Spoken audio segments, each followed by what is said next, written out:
Welcome to Brave with Lisa. This space is designed to inspire, champion, and equip you to bravely walk in that unique rhythm of grace and calling that God has designed just for you. I'm so excited you're joining us today. Welcome to Brave with Lisa. My name's Lisa Bruton, and today I'm really excited because I have a new, but she's already a dear friend of mine, Tina Waldrom, and she's got quite the story to where she is, to what's brought her to where she is now. So welcome, Tina. Thank you, Lisa. It's fantastic to be on your show. I was only recently on your show, so it's nice to do a little tag team here. It definitely is. Excellent to do a little bit of a collaboration every now and again. I love it. Now, Tina, for those who don't know you, can you share a bit about what your world looks like and what you're passionate about? Yeah, so what my world looks like these days is I'm actually the Director of Evangelism in Australia. So it's a relatively new ministry. Well, probably about, 3+ years old now, Lisa. But previous to that, I've been doing the work of evangelism for 30+ years in churches in Australia. I worked for churches for, I think it was 27 years before I found myself heading this organisation. So I'm passionate about Australians knowing Jesus, and the way primarily that we do that is by training and equipping people to do that. Yeah, so kind of multiplying the effect, so to speak. That is so exciting. And Tina, you've got a family as well. I do. So I'm married to one husband, Lisa, which is pretty much the standard. And I have 2 kids.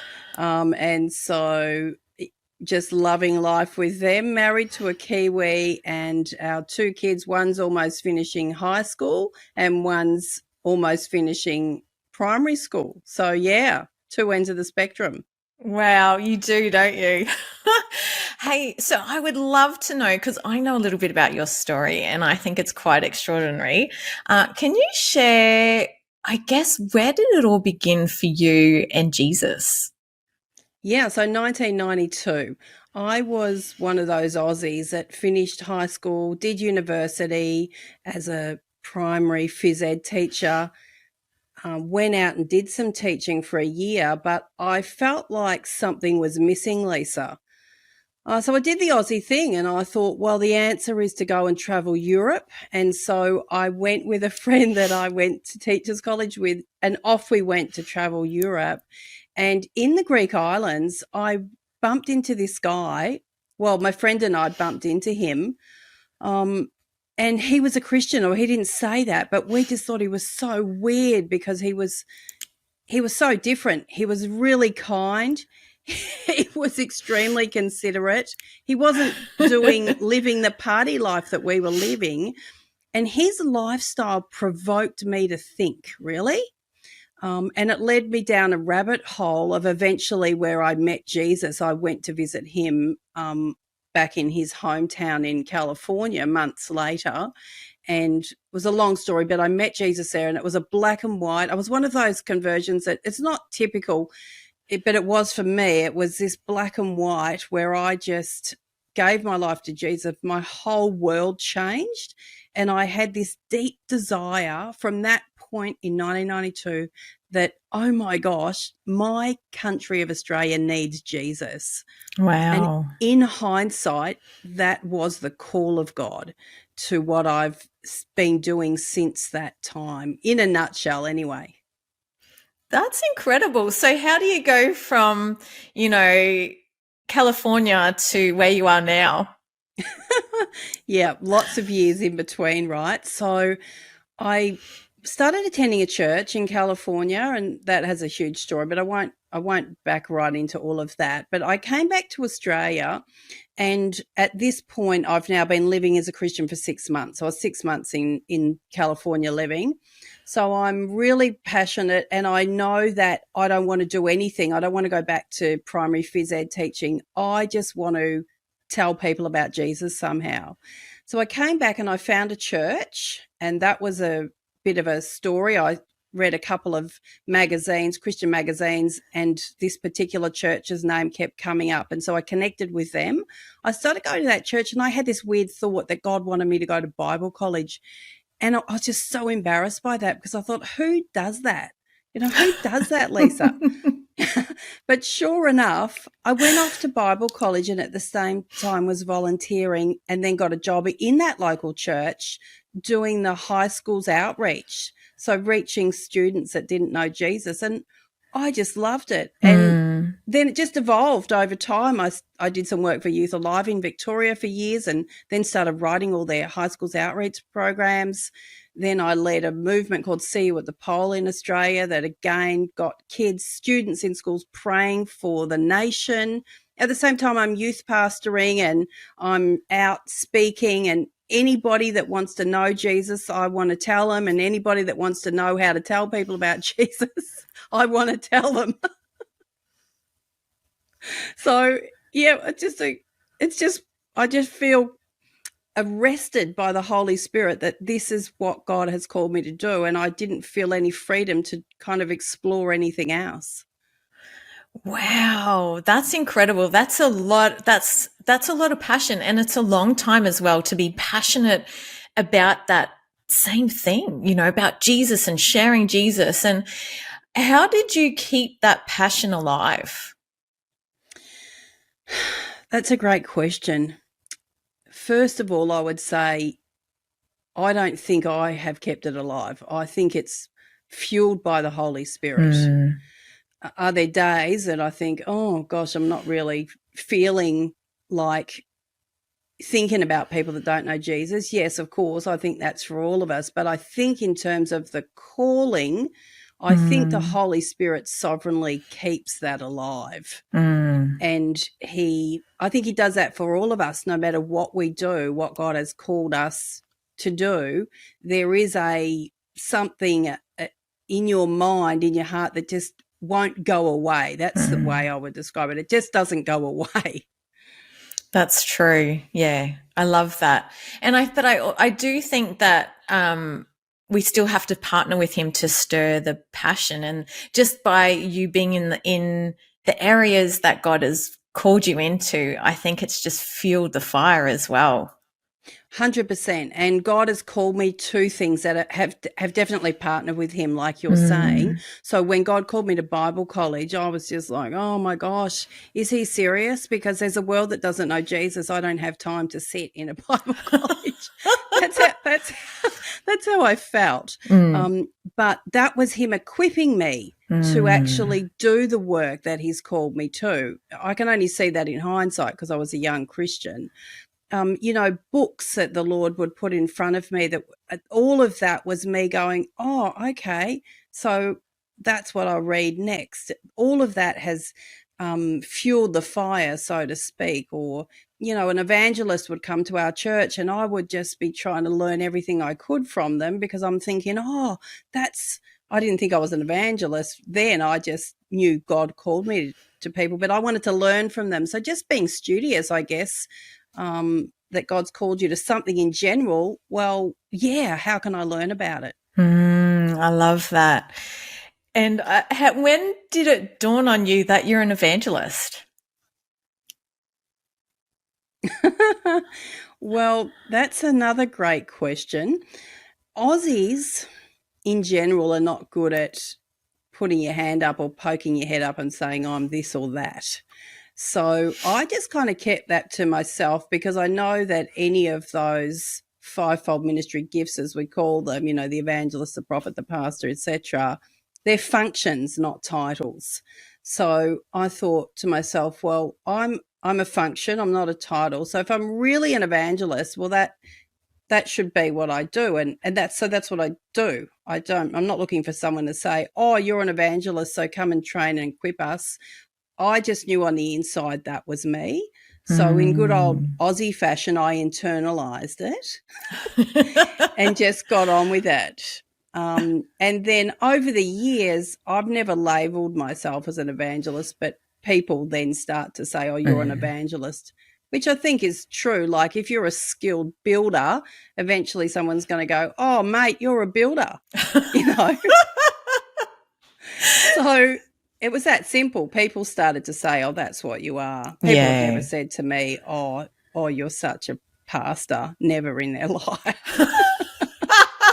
Tina. Oh, you make me laugh. I love it.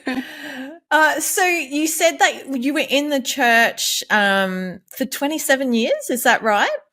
The same one? No, I worked for one church for 10 years. That's when I was kind of a youth pastor and high school's outreach pastor. I loved that. Absolutely loved it. And some of those leaders I'm still in contact with that were my youth team, just the most extraordinary people leading today. And then I was at another large church in Melbourne for 17 years, and that was extraordinary as well. I learned so much. We had a significant leader at the time, Mark Connor, and I just learned so much about leadership, and that really spoke deeply to how I outwork what I do then and now. So 27 years in churches. Wow. And I love how you continue to equip yourself and you see yourself in training, really. I don't know if we're ever not in training, to be honest. We're always in training, is absolutely. So I always see that even today. I'm always, knowing that you've never arrived. You're always there, and you're God's tool, basically, and he's continuing to fashion me to be able to be effective for his purposes, for sure. So you've been, 27 years a part of the church, serving, learning, training.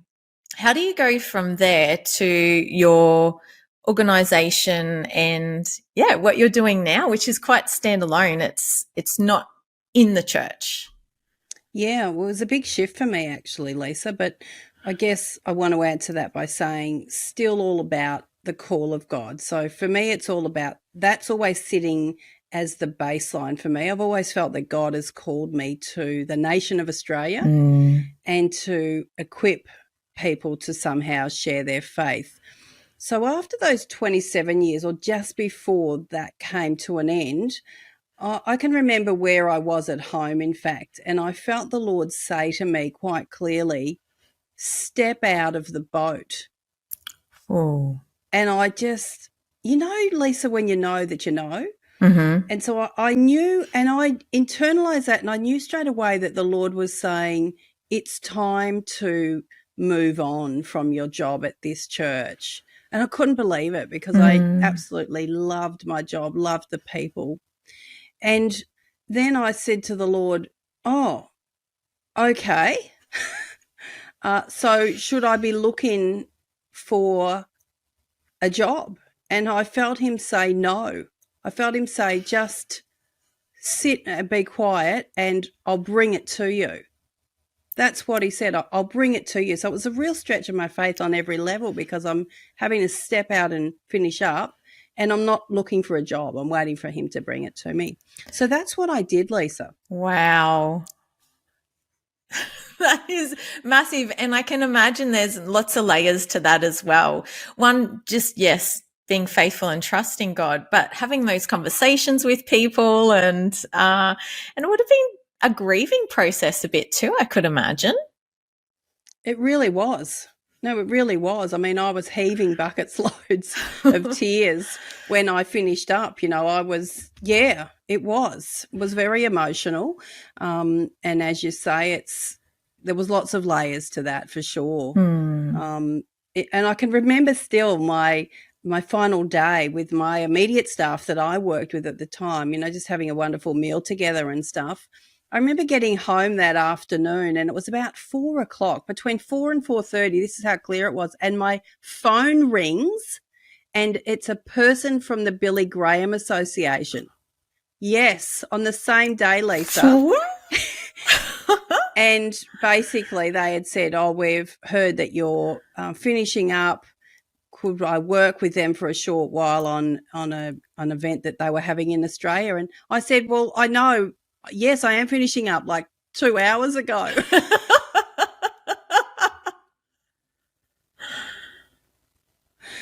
Yeah. So that kind of sent me, Lisa, on a little, I'll call them a transition phase of jobs from Jesus, so to speak, or ministry phases, because I'd had this big church phases, 2 churches I worked for. Then I went on this transition when I worked for the Billy Graham Association for a few months. And then I worked with Carl Fay's Olive Tree Media in Sydney for a few months. And I also worked with Alpha Australia for about 6 months. I can't remember if I worked with Alpha first or Carl first, but the BGA was first. And then after that time, basically just talking with those people, I realised, I need to start my own thing, like what God's calling me to do in evangelism, very different to other movements and organisations. And so that's what I did, not realising that this was going to cost me all of my life, Lisa, and everything's been a challenge since then, but it's been wonderful. Wow. That's so I'm just catching that phrase that you just said, everything's been a challenge since then. How so? Wonderful question. Well, I start this organisation, so I've never done anything like that before. I like starting new things, but I'm starting something where I have no income, so that's a challenge, isn't it? When I started it and I did a little bit of a consultation about, well, what should I even do? I realised there was 2 things that the Lord had at the forefront that we would work on first at Evangelism in Australia, and one of them was podcasting, which I've never done in my life. And now we've done 3 years of podcasting every week of the year, and also an online course. So those are very challenging. Not so much, Lisa, I guess, from the content perspective, because I've always written courses in terms of training. I've always been a communicator in terms of speaking at churches and for groups, but the whole podcast platform is different for me. So having to learn all of that, the online course space, how do you then take all your content that you know that you want to develop and put it onto that space has been challenging. So all new things, and I am not 25 years of age, Lisa. So you're in training again. I am, yes. Well, that is a feat in itself, sticking at podcasting for 3 years and releasing an episode every week. That is incredible. And going online, it sounds like it was so timely as well, considering what the world's been through the last 3 years as well. Right. So who would have known? So I get into the podcasting, had no idea that COVID was about to hit. I think I did one interview that was live face to face, 1 or 2. That was it. And then all of a sudden, well, I'm in Victoria. I wish I was in your beautiful sunshine state, but we had no freedom. No, you didn't. Yeah. So all of a sudden I was like, oh, okay, well, I know we're definitely called to start this podcast. We want to do it weekly. How do we do it now? Because I can't meet someone. It was a blessing in disguise, to be honest, Lisa, because I had to then learn, how do we do all this online? You start off, and of course, when you start something, you're not that great at the technology or the sound quality. Over time, you learn everything. It's such a gift now, because now, I can talk to anybody. I can interview people every week from anywhere, and I actually don't have to physically travel there. So it's actually a more family-friendly ministry as well, to be quite honest. Yeah. And so well done. And I would love to know, I know you said it's been tough. What's been some great things that you've seen come from this? Oh, my gosh. Well, where do I start, quite frankly? I mean, it's just amazing to hear the encouragement from people around the country that they get to hear people interviewed that maybe they would not have heard them speak in this area of evangelism if they turn up to a conference or something like that. So just hearing different guests, hearing the different variety, because we try and cover the whole spectrum of evangelism, not just one area, but just everything. So getting that out there for people. I'll never forget one guy. This was actually to do with our course, but it kind of dovetails with the podcast. He actually said, I never would have reached this person in South Australia for Jesus. I wouldn't have had a conversation with them had I not done your online stuff. Wow. And he's actually, it's just amazing. And I'm thinking, I would never have reached that person had I not put this stuff online. Yeah. So you can see God's actually casting a broader net. Yeah, 100%. It's just, I mean, I'm new at it myself, so I'm trying to understand how wide our impact as individuals can go when we are involved in the online space. It's truly extraordinary. I mean, I get emails from people, predominantly Australians, but lots in the US, and I'm thinking, I'm not even trying to reach the US. Our call is to Australia, but it's amazing what God can do when we partner with him and we just go with it, Yeah. It's always hard work, but you've got to go with it, Absolutely. And are you finding, I'm curious, because I can imagine, you've done this for 3 years now, podcasting and online teaching. Are you finding now that the vision is the same, or are you finding it starting to stretch a bit more and get bigger? That's a good question. It's how we do it is evolving. So there's, it's like, you get a new piece of information for the first time and all of a sudden it's all new and it's like, wow. But then when you've had that new information for about 6 months, then you realize, oh, there's actually another piece of information that it broadens this or helps this go further or helps us achieve this easier or helps us double our output. That's what I'm discovering. It's all these new things that I just go, oh my gosh, like when it comes to online courses, there's a way that we've been doing things, but then there's other ways that you wouldn't know how to do those unless you got to base A first. Yeah. So that's really exciting for me because the Lord keeps building on everything that we're stepping into and mastering, so to speak. Then he builds on it and we're like, oh my gosh, really? Really? So that really comes back to that scripture where it says, don't, what is it? Despise the small things. That's it. Despise the small things and the small beginnings. And I think there's such a message for all of us in that so many of us have these big dreams, right? And big goals, yet God gives us these smaller steps to take. And you're like, oh, but I want to be doing that big thing. But it's so important to take those small steps because he really does build on that in extraordinary ways. 100%. That is definitely the story of my life. So you definitely have to just say yes to the thing that Jesus puts in front of you. And then he builds on it, but he builds on it in ways that I never would imagine, and you can't, it's so surprising. Jesus is so surprising to follow him, isn't he? Yes.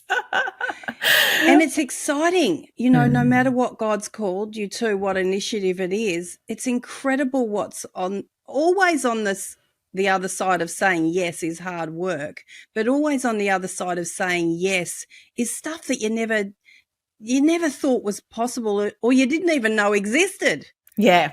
Yeah, that is so true. And can you remember the moment, like I know you kind of dawned on you and you're like, oh, I think I'm meant to put this together. Was there a moment where you kind of had to go, yes, God, I'm going to do it? When it comes to change management, Lisa, I'm the early adopter. So I'm the person, if I can just sniff change, I'm like, oh, woohoo, let's go. So, and I know not everybody's like that, but I love that. So, and I guess, as I said, I've been following Jesus for quite a long time now. So you get better at hearing his voice. So I knew that I was pretty certain fairly quickly that, okay, this is what we need to do. I just had no idea. That was my hesitation wasn't, oh, is this what he wants me to do? I knew that. My hesitation was like, oh, but I've got no idea how to do this. Yeah. Yes. I mean, think so like for instance, Lisa, I have a friend that has a very large YouTube channel in Australia that lives near us. And so I had to go to her and say, oh my gosh, I need some help. Like I need to actually, I don't even know what a good microphone is, because I've been with churches who they have all that set up. I don't need to know about a microphone or how to set it up or anything like that. And now I'm saying to her, I've got to do recordings. Like, and I knew she was really good at this. So it was down to those basics of then having to show initiative and to partner with God, like you were saying, to go, okay, well, if the Lord has called me to this, he must feel that I can do it. And he must know that there's resource around me and people that could actually help me to do it. Yeah, that's it, isn't it? I know that there's been things God's asked me to do, and I'm like, how? And then he'll bring someone to mind and I'll just call them and they are the right person to talk to and just get some information, some help. And, I do find when you just start to move and put things into motion, he really does direct our paths. 100%. That's the beautiful sentence for it. And it is true. It is true. It does take faith though, doesn't it, to go, oh, he will do that. Tina, what do you love the most about what you're doing now? What do I love the most? I guess I love the most that it is, it's doing what I feel God has called me to do, which is to focus on a nation, which is Australia, and to try and train and equip people to share their faith. And so this truly does it, because the podcast hits across every state of Australia. The course hits across every state of Australia. I get to interview people from every state of Australia. So I think I'm in I love the season, because I feel like I feel when God calls you to do something in life, as time goes on, you get to do more and more. I guess if we could call it percentage-wise, I feel like in churches started off maybe doing 50% in this evangelism gifting, 50 in other areas, and then 60 in evangelism, 40. But now I feel like I'm really spending pretty much 100% of my time in what God's called me to do. And I mean, I couldn't have been in this space 30 years ago, because there's too much that the Lord's, showing you and developing and whatever. So that's what I love, Lisa, is I get up each day and I'm like, yes, Jesus, this is 100% what you've called me to do. Oh, and I just thank you for carrying that heart for Australia, because it's so needed. And I know that it's impacting far more than what you will ever know or see, and just the ripple effects that it will have on generations to come. Thank you, Lisa. That's so encouraging, and let it be, right? Amen. So, Tina, how can people find more about you, listen to your podcast? Yeah, how can they find you? Yeah, fantastic. The podcast is called the Win-Win Evangelism Podcast. So you can just search for that on your favorite listening app, or you can go to our website, evangelisminaustralia.com, and there you can hit the podcast and the courses and, subscribe to the newsletter if you want to get, weekly encouragement for outreach. So, yeah, that would be wonderful. Thanks, Lisa. Fantastic. Well, Tina, thank you for sharing your story and just all that you're doing. And thank you for being my friend. Oh, thank you very much, Lisa. I hope to see you soon. Thanks for joining me on Brave with Lisa. I hope that it has inspired or impacted you in a small or large way. Feel free to comment, to subscribe, and share with some friends. And please join us next week on another conversation we will have here on this channel on Brave with Lisa.